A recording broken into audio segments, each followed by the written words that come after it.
if he holds that against her later, that they were kissing, I will personally enter this book and slap him. You're listening to Getting Fae'd. We, Meike, Lukas, and Lea are reading A Court of Thorns and Roses for the very first time. Today we are covering chapters 41 and 42. Get Fae'd with us. Woo! You guys, if you... great start, Lea. Thanks. Keep it going. Hello. You guys, as you might have heard, we are a little bit tired today. But that doesn't mean we're slow. We're just a bit cray-cray in the head.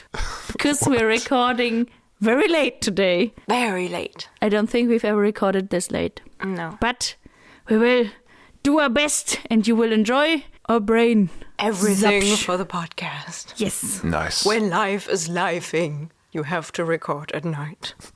Deep shit. Wasn't that Edgar Allan Poe you just quoted? Yeah. Nice. Yeah. Guys, it's over. It's over? Yes. What? My notebook. What? But I have to say, chapters 41 and 42 fitted perfectly on the last few pages. Wow. And now it's tightly closed and I have to get a new one. It was Nice. meant to be. That's fate. My notebook isn't even halfway full. Just saying. I think your notebook is just bigger. I think your handwriting is just smaller. But Both. you have lines. I feel like, at least for me, I write bigger in lines than in squares. Yeah.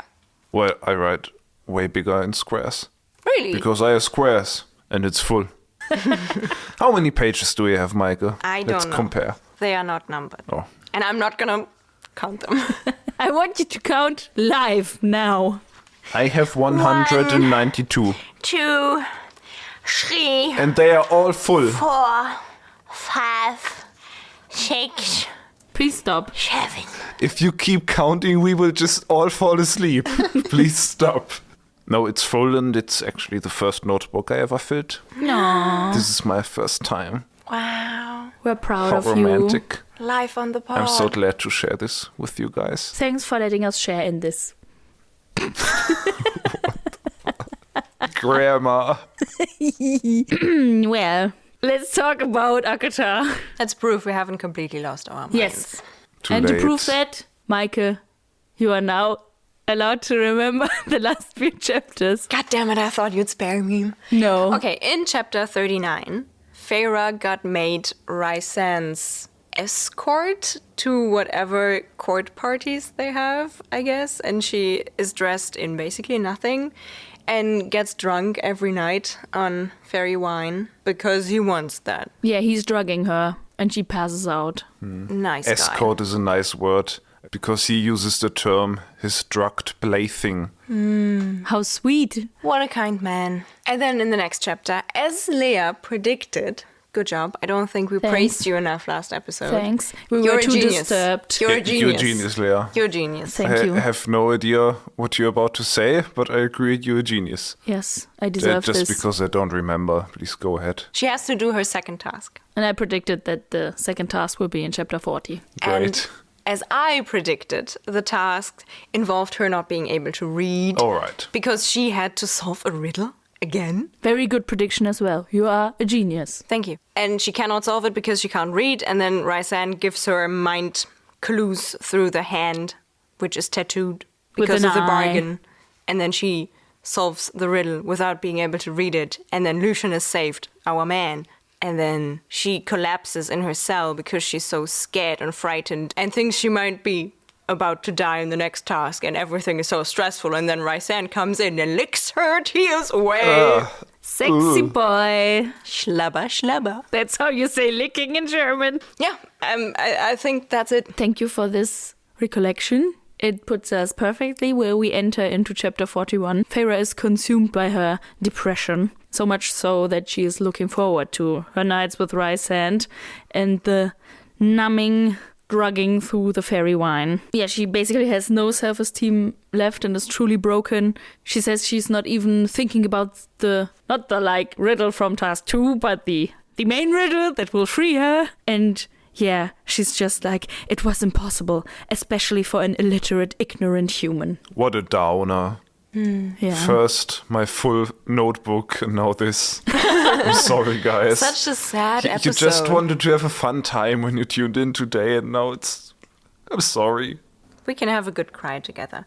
But do you think her wanting to drown everything in the fairy wine will have consequences later? Like in book 2 or 3, she will battle with having a fairy wine addiction?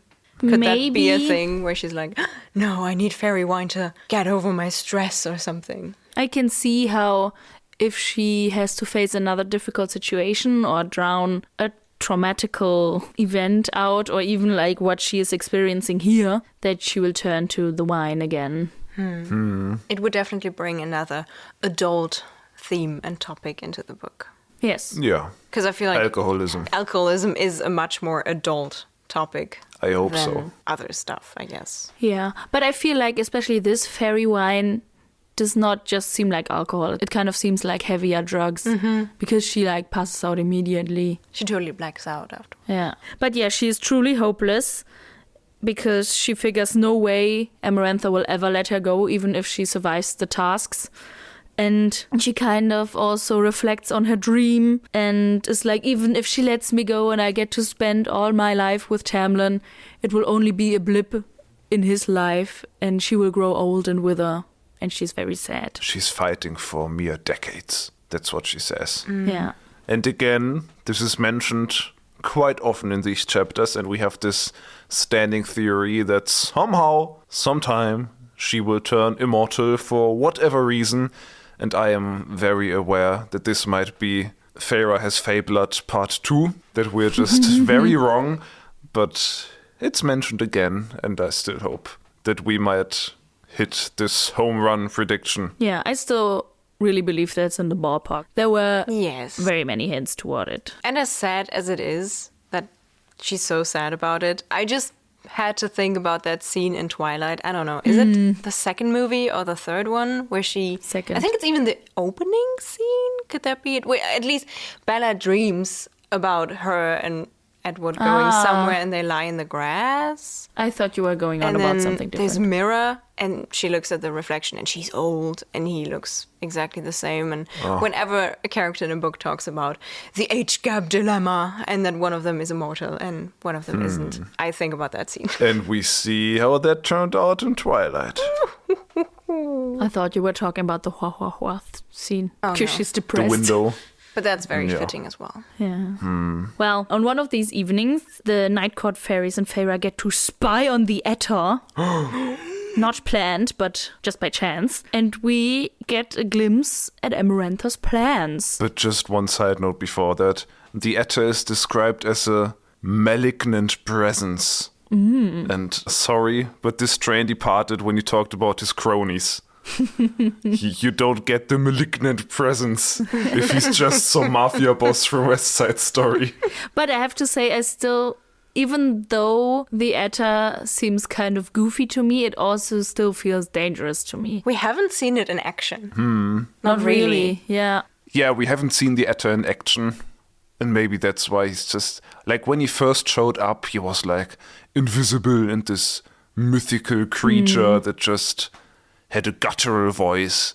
And now it's like this leathery, ugly thingy with his cronies. And I don't know, it's just pretty funny. I'm kind of imagining a fat lizard man. Like very rotund toad lizard man creature with very puny wings, even though I think that doesn't at all fit the description that we have had. And I feel like I've seen that somewhere before, but I don't remember where it's from. Elliot, the Schmunzelmonster. He's so cute. I don't know what that is. You don't know Elliot, the Schmunzelmonster? No, I'm Does sorry. anyone know the English name? Smiling monster? I'm not sure. It's like this dragon who's very nice to this young boy. That doesn't sound at all like the Etter. Hello, it's me, again, from the future. I just googled it and we're talking about a 1977 children's film named Pete's Dragon and Elliot the Schmunzelmonster, which is a fabulous and nonsensical German name, is simply called Elliot the Dragon. And with that, back to ACOTAR. Well, let's get back to Amarantha's plans. Yes. We learn that there is some kind of army that seems to be ready. But it seems unclear if the other High Lords will join in with their forces, even though the Aetar seems pretty convinced that Amarantha will bring them. And it turns out that the High King of Hybern is displeased with Amarantha and her personal vendetta against the mortals. And at this point I was thinking, did we know he is a High King?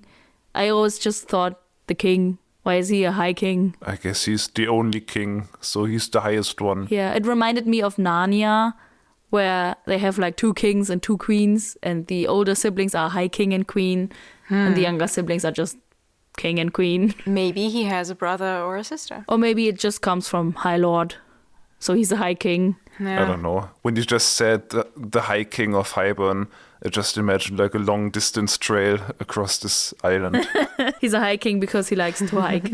Nice. But yeah, Amarantha's dealings with Jurian have cost Hybern the war once before, so the High King fears that Amarantha might be too preoccupied with Feyre now to help his endeavors. So it seems the King of Hybern finally plans to go through with his ambitions to annihilate the mortal world or whatever. I Sounds guess. like it. I mean, yay, stakes. Yay! I mean, these are some cool and like heavy stakes for future books. Yeah. Also, this whole scene where the Aetar just happens to come across them is pretty plot convenience, but it is plot, so I can forgive it. Yeah, it's nice to have a look at the outside world and the bigger picture again. Yeah. And the way they're talking about Amarantha's involvement, it seems like Feyre is kind of famous. Like even the High King of Hybern knows Feyre is there and having to do her tasks and stuff. So interesting thing. Do you think maybe he will come visit as like a special guest when she completes the 3rd task? It would put pressure on Amarantha to kind of deliver.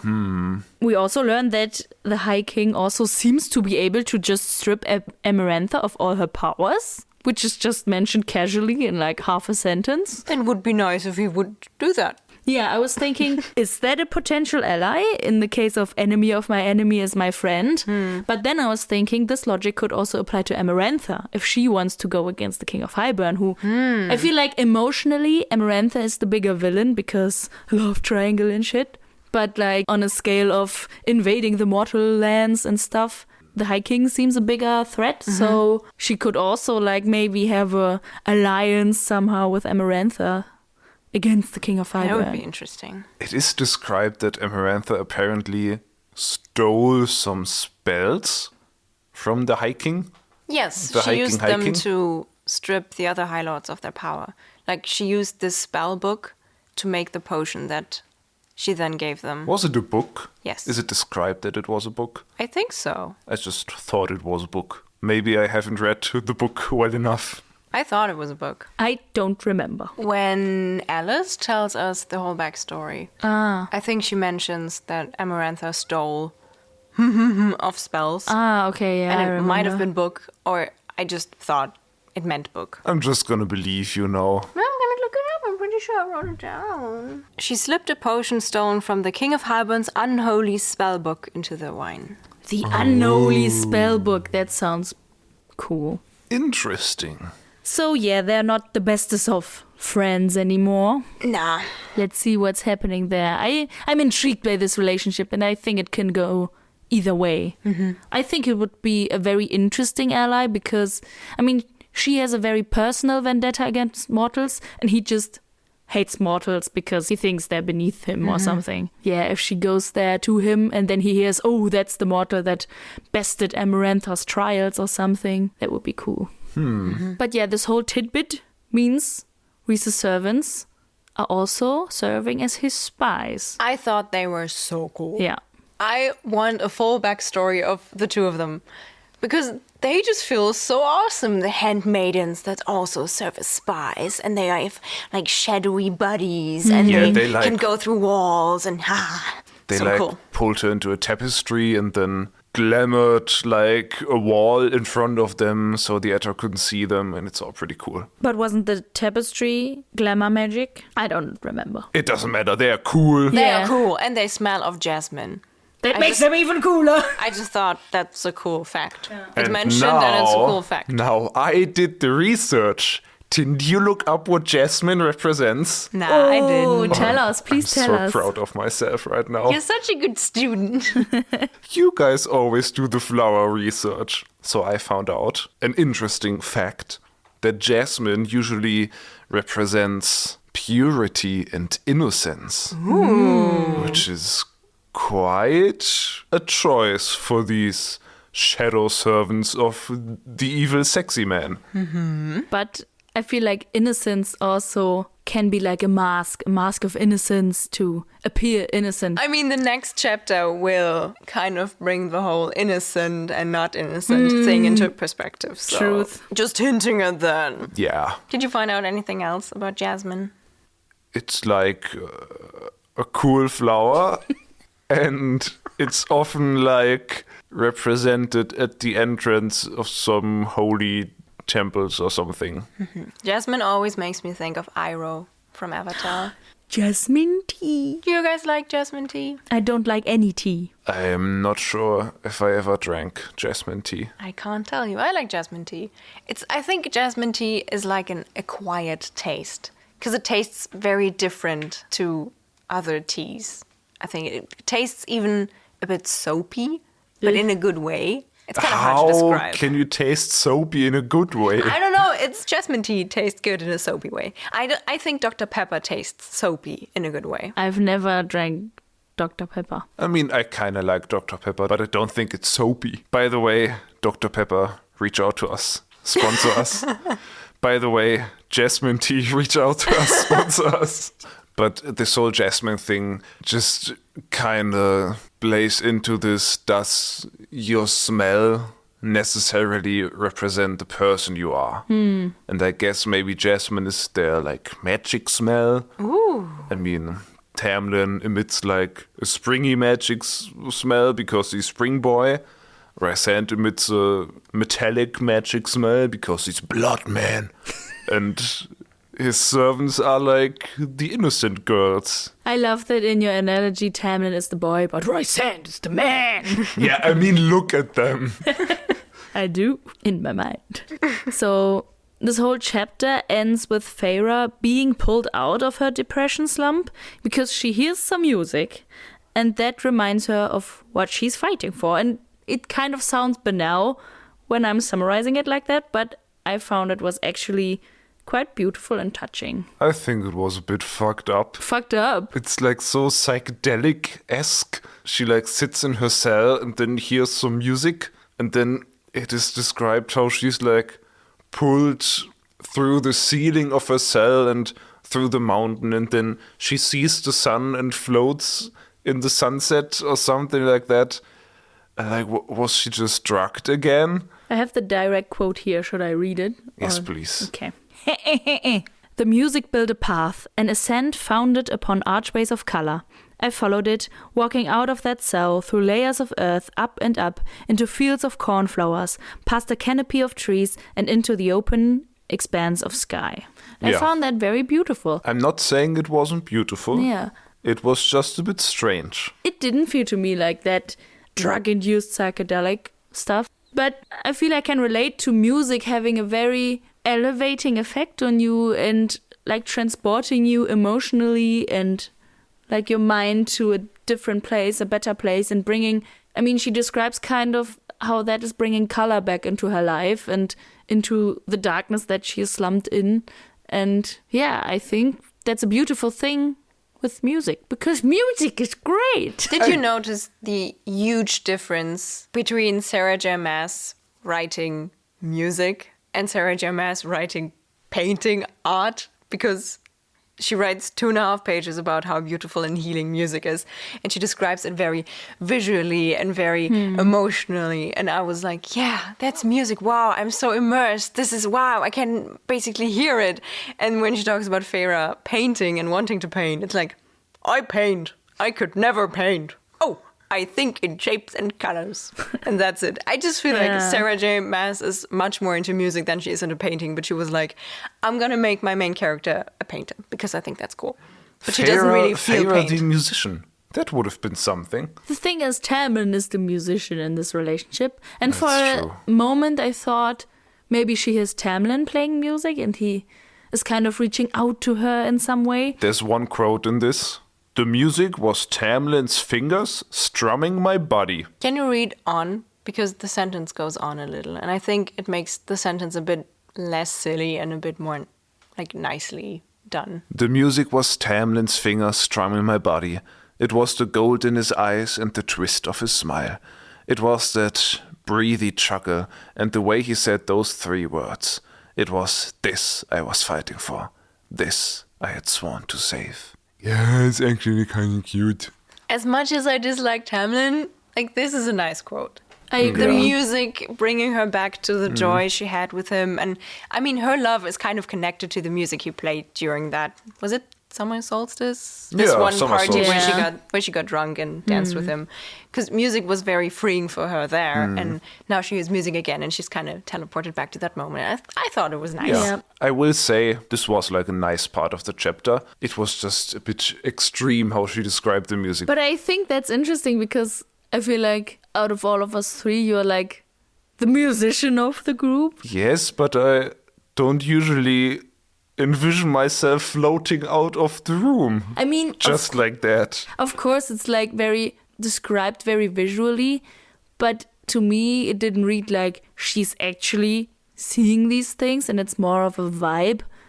She's also in a very deep hole right now. Yeah, and this ascending to the sky is like coming out of that hole Yes. without like actually floating up. But the scene did come pretty abruptly. Yeah, that's like, true. Thank she's walking with those spy handmaidens, and then there's a break in the chapter, and then I think she's like, I heard music in my cell, and then she goes on. Yeah, I thought it was kind of brave because like in the chapter before it ends with her like, oh, Rhysand saved me from being totally broken, and now it still has consequences. She's still kind of broken and in a really deep depression.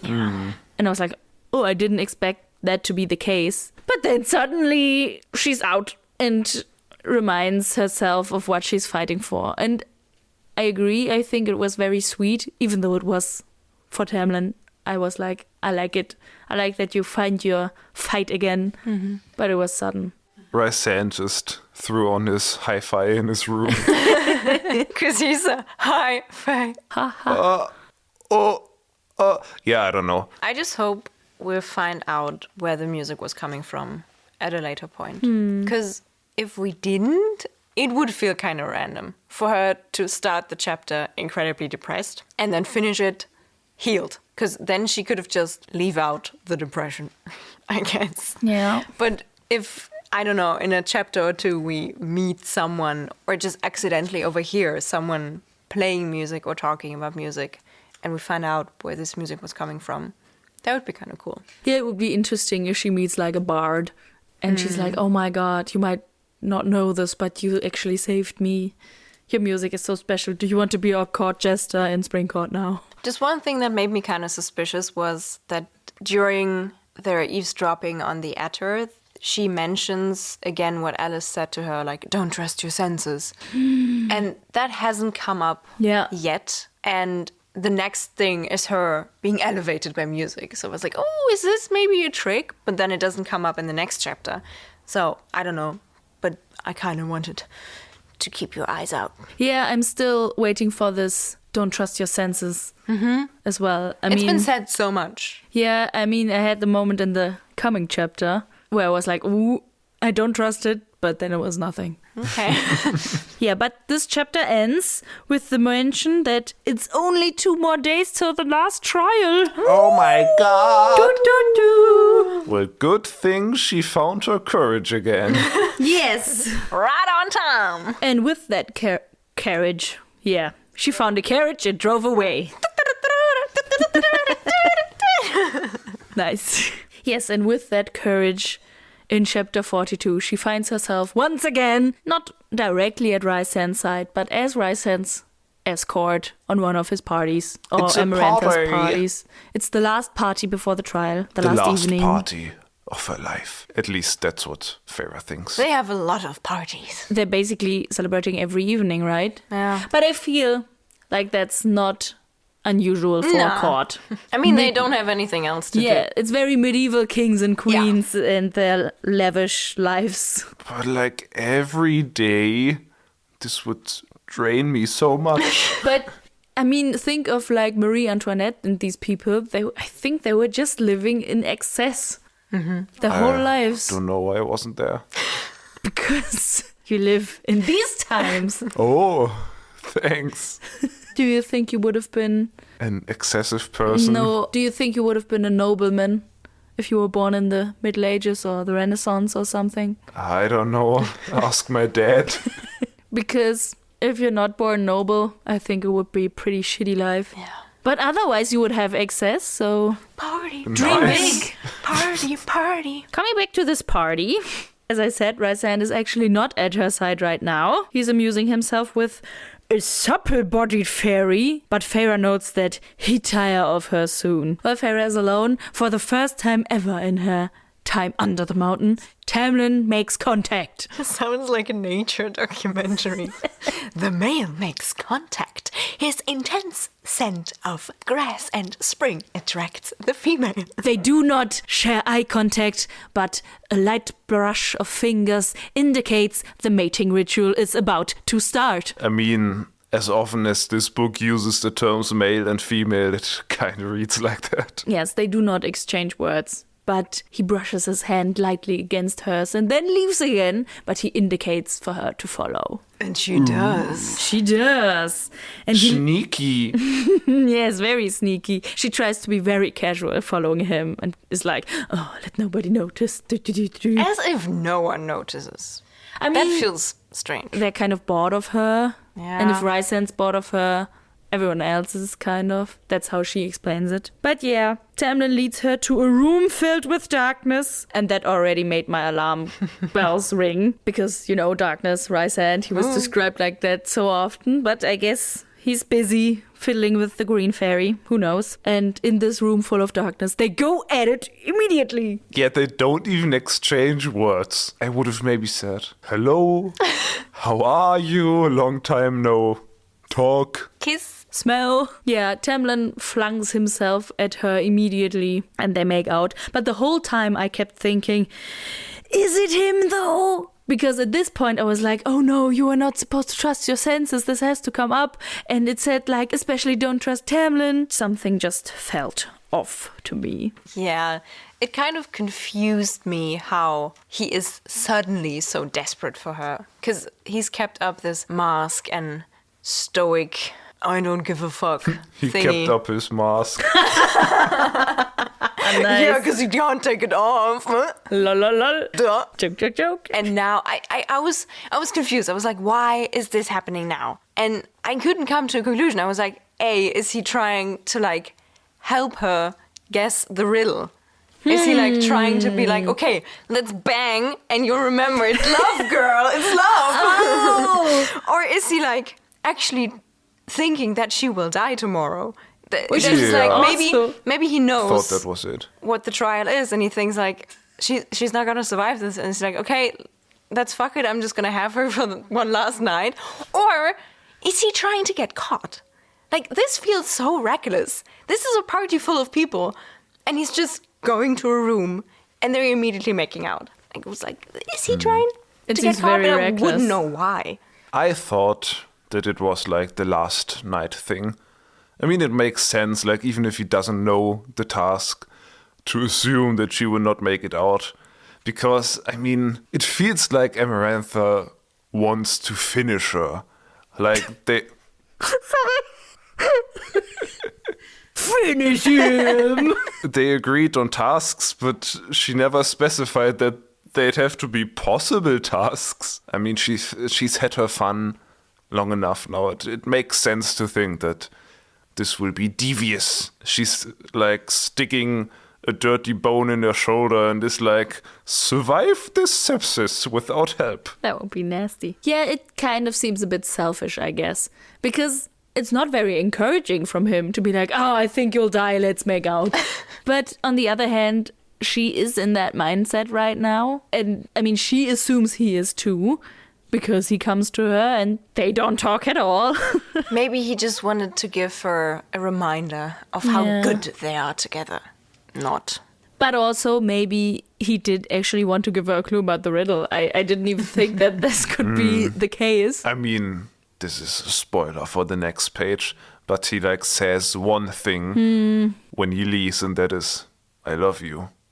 So, well, you might be onto something there. Yeah. Also, what he does, he uses his teethies again and he bites her.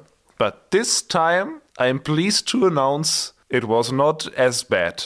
Because it's just like a nice consensual biting scene, and that's just a kink. Yeah, that's okay. Their makeout style is pretty rough. And I found it interesting how she describes that. I didn't want him to be gentle, because what I felt for him wasn't at all like that. What I felt was wild and hard and burning, and so he was with me. And I guess I can respect that, and at least she knows what she wants, and she gets that, and that's a good thing. Yeah. You go, Feyre. At least something's going your way. I'd just like to read one quote that was just so incredibly funny to me, because how do you even think of such a sentence, Sarah?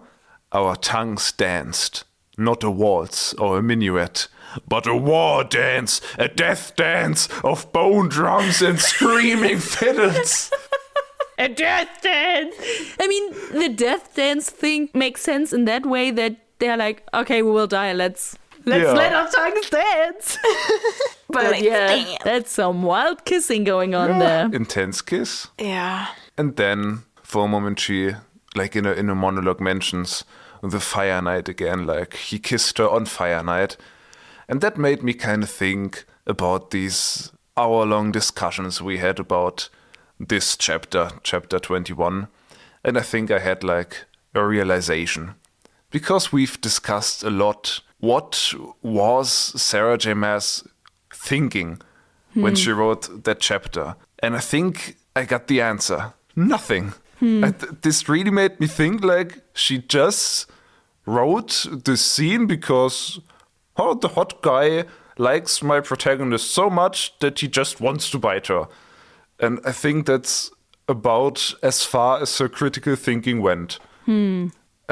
Like this isn't necessarily a bad thing or a good thing. I just had the realization that maybe she just didn't think at all. Yeah.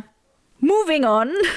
Someone coughs and says, shameful. Oh no, Who is does he it? have a cold? Of course Rhysand's there. I mean, this is the darkness room. They basically had sex inside of him. He was just chilling as a darkness cloud and was like, guys? Hello, sorry, that's my leg. Get off my foot. Sorry, hello. But did they like go all the way? Or did he like interrupt them? I think he interrupted Before. them. They Were made out. like petting, I think. Oh, that's rough. Like, no, I feel like they have been horny for each other for months on end, and then to like get a glimpse of what that relief might look like, and to be stopped right before the climax of this relief, I imagine that as hard. Yeah. And Rhysand says a sentence, look at what you've done to my pet. And that's like one of the most disgusting sentences ever. And yet, why do I like him again? What is going on? He just says these things and I'm like, I can't help it. His swagger is just too powerful for me. Okay, at this moment, I have to disagree, because I could help it. I did not like him in this moment, but I agree, like, in the latter half of this chapter, I like him again. Yes. You're just stronger than me. Yeah, I just resorted to writing down his quotes again. Your notebook is just filled with Rhysand. Look at it. It's just quote, quote, quote. Yeah, I can't explain it. I think my imagination of him saying these sentences is just too powerful. I don't know what to do. You are forgiven. Thank you. If you bring home someone like Rhysand, you might not be forgiven. But if this is confined to a fictional character, that's okay. Yeah, I mean, here we are at the topic again. To read about someone like that, or maybe watch it on TV or something. It's fun, and yay. And if you meet someone like that, you're like, what the fuck? Get away from me, please. Yeah, I mean, this isn't hurting anyone. Yeah. I don't think anyone reading this would become like this just because they read it. Like, there is stuff that you reproduce while writing, but I don't think people like Rhysand are reproduced because Sarah J. Maas is writing this book. No. So it's fine that you're reading this, and it's fine that you're enjoying it. Thanks. Because it's a guy being a douche and being sexy.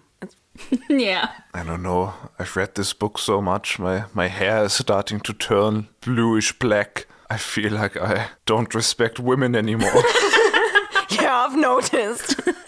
Are you guys okay? Well, of course we are, darling. Do you hear Rhysand as British in your mind? Yeah, I think so. Yeah. I am particularly almost exactly like Astarion. Like who? Oh, the vampire guy from Baldur's Gate 3. I think a little bit lower. I feel like if I now think about it, I think he's definitely more British than like American or Australian or Fae'd, mate. Well, maybe. Hello, mate. I think honestly, like when I read this, he like talks in a German accent because That's so unsexy. because my thoughts when I read this English book are in my voice, and as you might have heard, They are. I have a German accent. So Rhysand in your mind sounds like, look at what you've done to my pet. That's horrible. No wonder you don't like him. Not exactly like me, but Do all the characters sound like you in your mind? no, I think what changes is obviously like the demeanor and the voice tone, and also like the height of the voice. Like for me, Rhysand has a low and central voice. So just like me. No, but Fae'd does not. Obviously, I don't know. I don't really picture dialects. I think that's just not something I do, because maybe that's not something I know.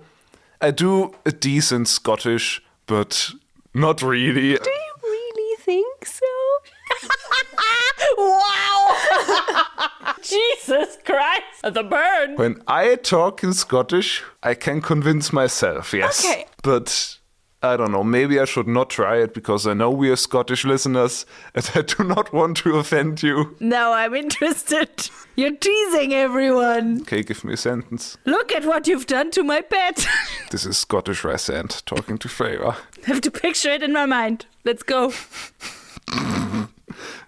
I haven't even said anything. That was it! Look at what you... I have to get it out. Oh, look at what you've done to my pet. Oi! You know, this...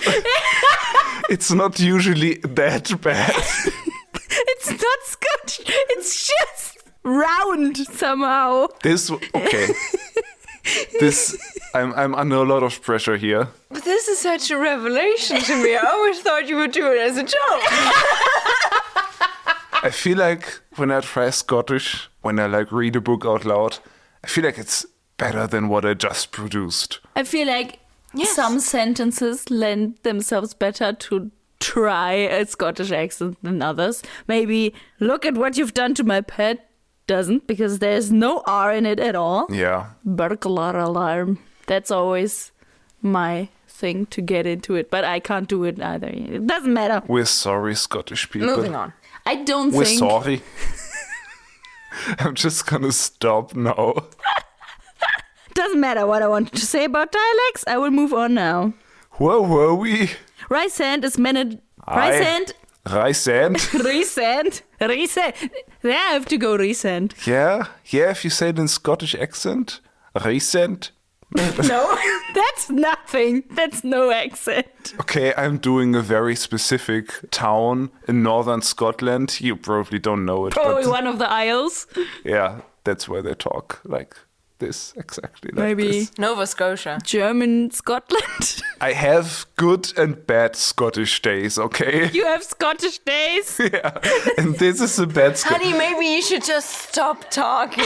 Especially with the R sound. I just have days when I cannot produce like this kind of rolling R sound, you know? That's the thing. Like when we met, like in our first semester of university, Lukas was not able to say red. Oh yeah, that was hard. And the thing is, I didn't know it because I had English in school. I had like presentations, and not one single teacher ever bothered to correct me on the fact that I pronounced the R like a W. I remember actively thinking, the word, right and white just sound the same because you pronounce them both white. And I just couldn't do it. And then you guys pointed it out to me. And we did the thing good friends do. We wrote a birthday card for you using only R sounds and words. We forced him to read it out loud. Yeah, but we loved you. Since then, Lukas knows how to say the R. Confrontation therapy helps. I practiced a lot, and now I'm able to kind of do this podcast in English. Honestly, jokes aside, I find it really, really nice of you that you sat down and practiced saying stuff like with YouTube videos. Yeah. Like, I mean, you were, I don't know, 20, 21, something like that, and you were like, oh, there's something I cannot do, so I'm gonna learn it now. Yes. That's sweet. Good job. I'm proud of you. Well done. Applause.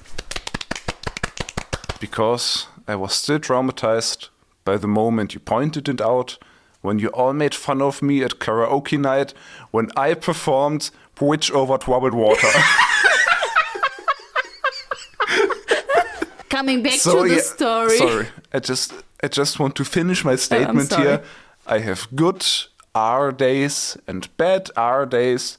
Like if I try to roll my R, right now it's like, I just can't get it. But there are days when I get the R like rolling, and then I have a good Scottish day.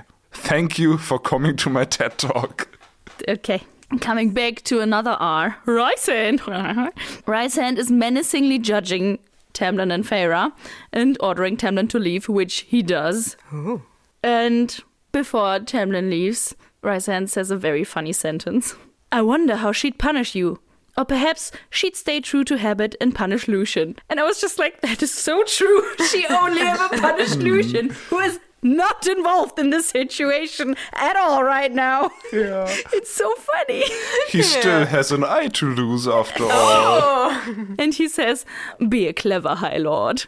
And dumb sentences. He just defeats me.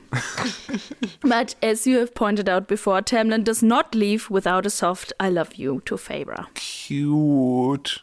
Yeah, now that we talked about this, I think this might have been a hint for the riddle. Do you feel like she got it? Not yet. No, really, no. I still think she will get it shortly before she dies in Task 3, and that's how this will be resolved. But do you think she will just scream out, love, love, the answer is love, get me out of here? And then Amarantha is sad. Yes. Or she will be connivingly happy because her trap has snapped shut. Maybe she'll solve it by accident. She'll be like, I love you. And Tamlin's like, what did you say? She's like, I said love. And Amarantha's like, God damn it. Tamlin is doing the Leonardo DiCaprio meme. He's like, she said the word. She said it. He's the stoic Tamlin the whole time. And then he's like, oh, she said it. Bye, bitch. But if Tamlin is Leonardo DiCaprio, Feyre's not fighting for decades. She's fighting for 6 years till she turns 25. Well, sadly. What I found important to point out is that Feyre is actually very horrified that Tamlin leaves her alone with Rhysand. End of sentence, because Rhysand is horrible. Why is he so sexy? But what he does next, then he hears that someone wants to come through the door, and then he just forcefully kisses Feyre. And yes, I get that this is some kind of show, that it's part of his plan, as will be revealed later. But the tongue was unnecessary. True. Finger waggle of disappointment. Number 2 already. Oy. Oy, oy, oy, oy. Not looking good for him. But as soon as he starts speaking, I forgive him everything. No, I don't. But almost.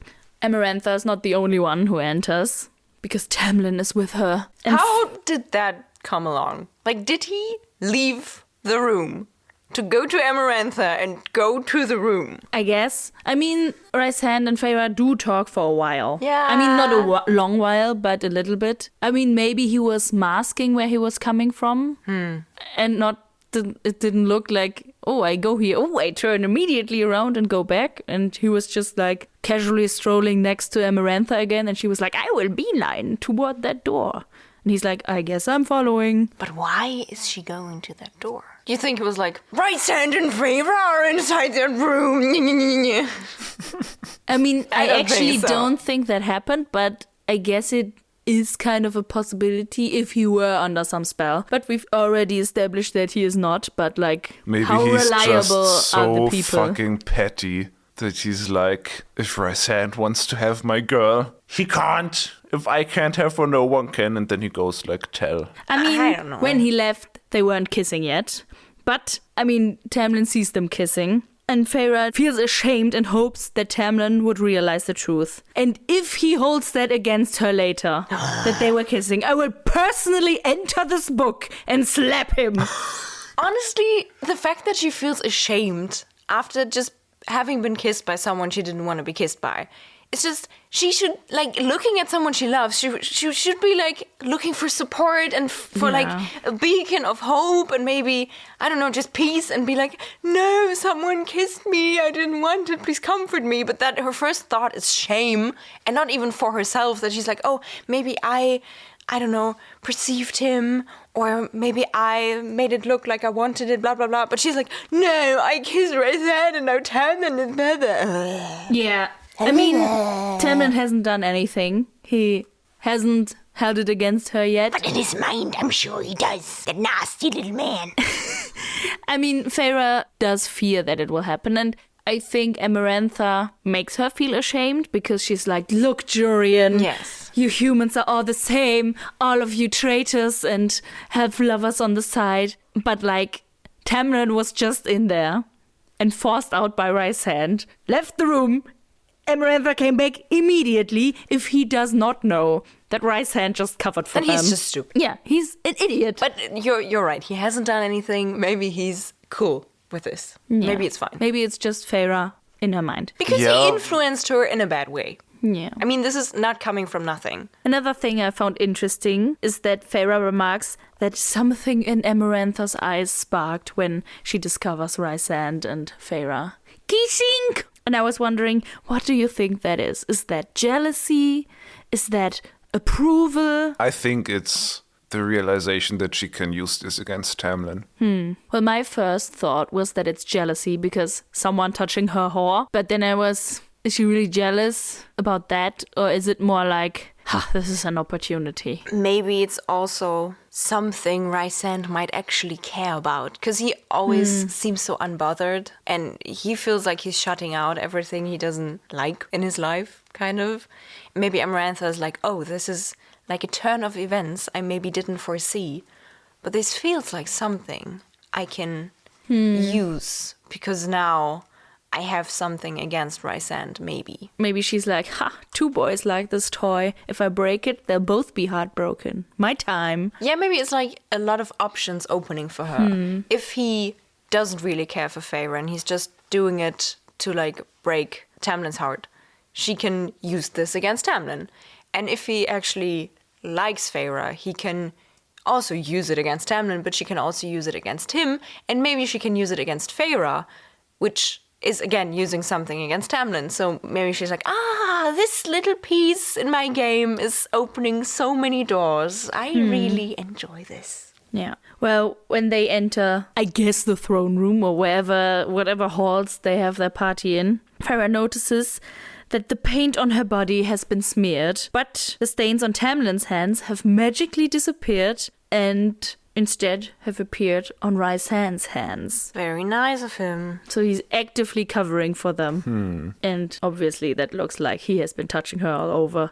Even though he has only kissed her, even though it was a very aggressive, invasive kiss. I don't want to diminish what he has done here, but yeah. And to his credit, he did just save their lives, kinda. because he covered for them.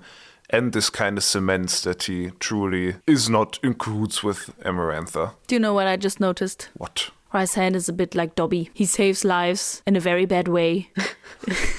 Maybe he should iron his hands at some point. He should iron his wings. That sounds painful. But yeah, the evening seems to come to an end when Rhysand sends Feyre back to her cell, and she tries to get one last look at Tamlin, but he has his back to her, as if he couldn't stand to look. Ho! And my hope here is that he's just playing along, so that his disappointment might seem real to Amarantha. Yes. Because it would be not very strategically smart to be like, no, I'm not mad at all. I don't care about this anyways. But he's not strategically smart. He is horny. Yes. Yeah. Well, sucks to be him, I guess. Later that evening, Feyre is visited by Rhysand in her cell, and we get some backstory dump, or better, backstory wound dump. I love how he enters. Yeah, exactly. This is the part where I start liking him again. Him just sitting down, slumped against the wall, rubbing his temples and putting his head against the wall, being like, ugh, this damn bitch is running me ragged. I love it. Yeah. He feels so human in this moment, which, yeah, I know he's not human, but he feels like something you could touch and not so ethereal and above everything. He's just coming there and he's being honest, and I really like this. He's approachable. Yeah. And he's so funny again. Yeah. Look at us, a High Lord and a stupid human. And she's like, you can leave if you're just here to insult me. And he's like, but I'm so good at it. Yeah. I just love him. I'm sorry. Their banter is actually good when he's not actually physically hurting her. Rhysand, Turns out. we give you the finger wiggle of forgiveness. Yes. Maybe half a finger wiggle of forgiveness. I mean, he has 2 finger waggles of disappointment, so if we give him half a finger stroke, I don't know, of forgiveness, then, you know, it's relativating out. I don't know if that's a sentence. But yeah, as you already quoted him, he cannot stand Amarantha and is being forced into bed with her. And we now learn his plan. His plan is help Feyre succeed so Tamlin can break his curse and kill Amarantha, because nothing can stop him when he is enraged. So naturally, Rhysand tries everything in his power to make Tamlin more upset. Makes sense. Yeah, honestly, it sounds like a stupid plan. And I don't like the means he's doing to get to his plan. But I understand it. Like, that's a plan. Yeah, Yeah. I mean, if you can count on one thing in this world, it's Tamlin's poor anger management. That's truth. Truth being spoken. Yeah, I like that it's not like, oh, we have this elaborate plan to push Amarantha from her throne. But it's like Rhysand sees an opportunity and is like, okay, this can work. Let's try. And he's also banking on being able to flee during the fight between Tamlin and Amarantha, so that it doesn't come to a fight between him and Tamlin, which apparently would be earth-shakingly devastating and destroy the whole mountain. Okay. I guess. Good to know. Foreshadowing? Please question don't mark? fight. Yeah, I just tried to sum it up. It's like a very long process where he lays down this plan, and he starts with, oh, when you showed up here, he was already angry, but when he saw this tattoo, oh my, you should have been able to read his thoughts. And yeah, so he did all these things to actually get to Tamlin. And I mean, it's not like a prediction or something. It was very clear that he wanted to get to Tamlin, but like the reason is interesting and a bit funny also. I appreciate the fact that he actually tells Feyre his plan. Yeah. That he doesn't just leave her in the dark, but sits down with her and is like, okay, here's my plan. And it feels like he's doing that because he's so annoyed and done with everything that he doesn't care. But I like that for the first time someone is actually telling Feyre something. Because now she's kind of like an active part in his plan. Yes. But, yeah. But I feel like he could have done that a bit earlier. Yes, of course, because then she could have acted with him and not be like a victim of him. Because this is one sentence he says, that made me kind of angry, even though I really want to like him in this moment, where he's like, you hate me with what I have done yet, then you can only imagine how much I hate Amarantha for what she's done to me. And him knowing how it feels to be violated against your will, to force this upon Feyre just because he wants to fulfill his own plans, is so icky. And then he's like, you wonder why I haven't touched you beyond that? It's the only claim I have to innocence. Like, bro, what weird bro code is this? You not fucking his girlfriend just because you want to prove innocence to Tamlin? What? Yeah, he basically says, What? why, I never raped you? Because, well, I had to prove my innocence to Tamlin. No other reason. Like to say that to someone's face. It's like, what the fuck? Well, not leaving that behind, but I guess moving on. I have to say, to me, this whole confession of Rhysand came a bit out of the blue. It felt a bit random that he just showed up and spilled everything. And I guess, yeah, it's the last day.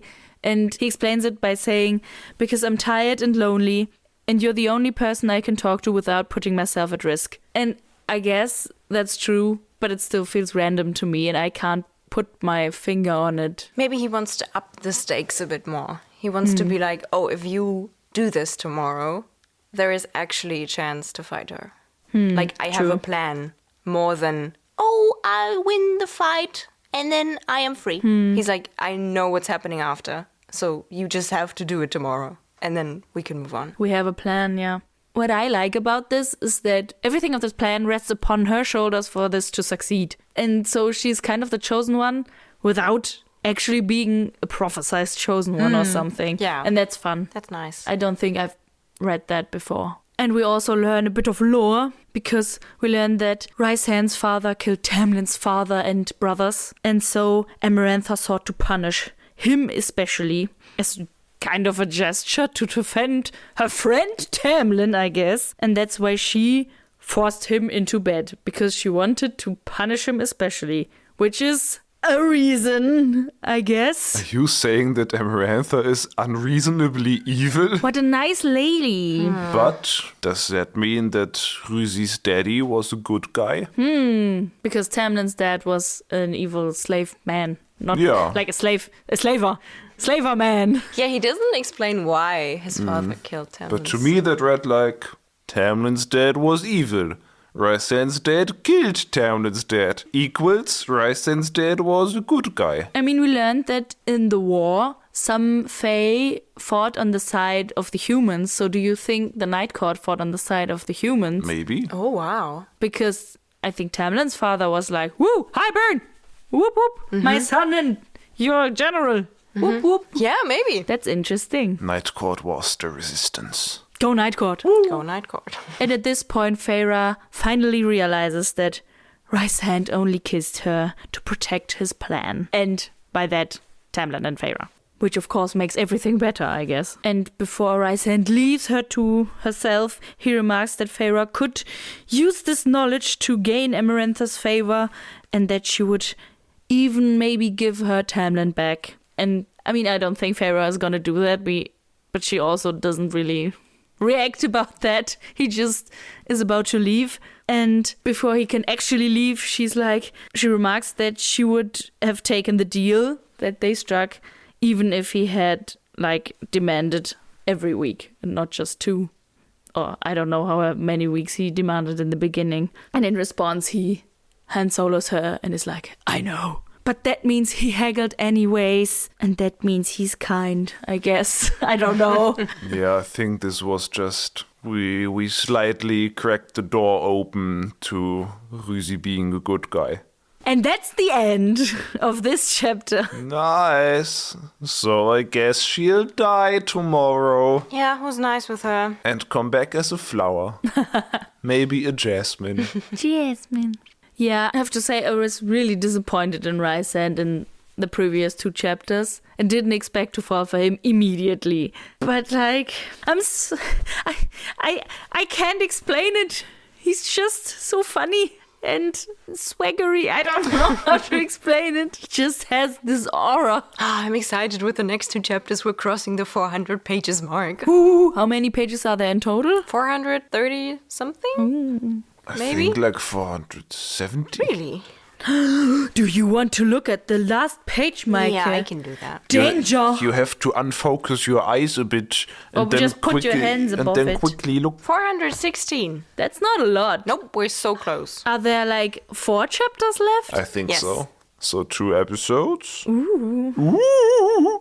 Excitedness, which means I'm pretty sure that shit is about to go down in the next 2 chapters because usually you have like the last 2 chapters is like an epilogue and setup for the next book. So I think we will see like the grand finale. Do you think Amarantha will be defeated in this book? I hope not, because we have 30 pages left. And to fit one final task, or maybe like the half of a final task, and then the solving of the riddle, and a boss fight in it, feels kind of rushed. Feels like 3 chapters. Yeah, I damn mean, it. the pacing in this book, like Yeah, in well, the end of maybe, this yes. book, I don't think she will be dead by the end of the book, but I do think it's a possibility that she will be like, I think she might like take a hit at the end of this book. I think there might be a boss fight and she will be like half defeated so we can have a conclusion to the arc. And then her wrath in book 2. Yeah, book 2, Amarantha Strikes Back. I think we will escape in book 1. I mean, this is a book. Rhysand. Really? Yes. Oh, you didn't know that? Oh, you Oh, thought it was real man. life? It's a book? Well, then Tamlin is a great guy. No. We are reading a book and a character laid out his plan. Truth. So obviously it will not go. There's like this rule, isn't there? If you know the plan beforehand, the plan is going to fail. And if you don't know the plan, Yeah. you're going to learn the plan when it's happening, and it's going to work. Yeah. Yeah. So now we know the plan. The plan is going to fail. I think the plan is going to work somehow in some aspects, but in others it might fail. Maybe Tamlin will kill Feyre in his wrath. But I think we could actually like finish the last task or the riddle in the next 2 chapters. Like I feel like next episode could be the end of the whole trial and riddle thing. I mean, the task is tomorrow. Yeah. So I guess it's going to be the next chapter. Yeah. And a chapter is enough for a task. As we have learned. As we have established, yeah. And then we still have 3 chapters left. And then something unexpected has to happen. Hi, Because Birdman. this is book 1 in a series. Hi, Bearman. Maybe he will show up and they have to flee. And he will save Amarantha or something. The king of Hybern. Or do you think she will solve the 3rd task and be like, let me go now? And then Amarantha is like, no, I said I will only let you go if you solve the riddle. Nah, nah, nah, nah, nah. And then she solved the riddle. Maybe as a 3rd task, Feyre has to be the referee in a tennis match. And then she will be like, 15, love. And that will set Tamlin free. Oh, I thought you were doing a challenges reference. And then she will sweat a lot and have a threesome with Tamlin and Rhysand. Nice. I feel like Tamlin and Rhysand need that. But maybe we shouldn't talk about the end of the book so much. That's true. We're not there yet. We still have story to go through. I think there's still a lot that can happen. Yes. Or we could just predict and now move on to book 2. Like, and then retrospectively build what might have happened in the last 4 chapters. We don't need to retrospectively build it because we've built it futurespectively. Sure. No, let's not do that. I just want to read it. But not now. I'm tired. Yeah. Yes. Oh, it's really late now. Oi, oi, oi, oi, oi. I'd like to go to bed and read it tomorrow. This is the first episode where we are not insanely hungry because we just ate, but now we're insanely tired. Maybe you have some feedback whether you like the hungry or the tired crew more, Or And the then- Scottish. or the Scottish crew. And then you can slide in our DMs on Instagram at GettingFadePod, or on TikTok at GettingFadePod. And you can chat with us, leave some feedback, but please do not send any spoilers because we don't need them, because we can just predict everything. Thanks. And on those socials, you can see some highlights and some memes and some, I always forget the 3rd thing, outtakes, obviously. You can see a very disturbing photo collage that I did of Rhysand fan art, the face of Tom Holland, and chicken legs. Check it out. That's how he was described to us by this book. Also, you can tell a friend. Maybe some hot guy chicken hybrid, you know. Just not your Scottish friends. Or especially your Scottish friends, if you would like to disturb them. You go like, listen to this podcast on episode 21. You will hear some great dialect. Maybe some Scottish people can coach Lukas. Yeah, reach out to me. Yeah. And you can coach me. And please, Scottish people, you don't have to leave a poor review now. We love you guys. You can make fun of Lederhosen too. It's okay. We're all friends here, okay? You can also make fun of Fischbrötchen or Maggie. Maggie. That's good. My Yes. magic smells like Maggie. And on that note, we sincerely hope that we will see you next time when we're Getting Fae'd.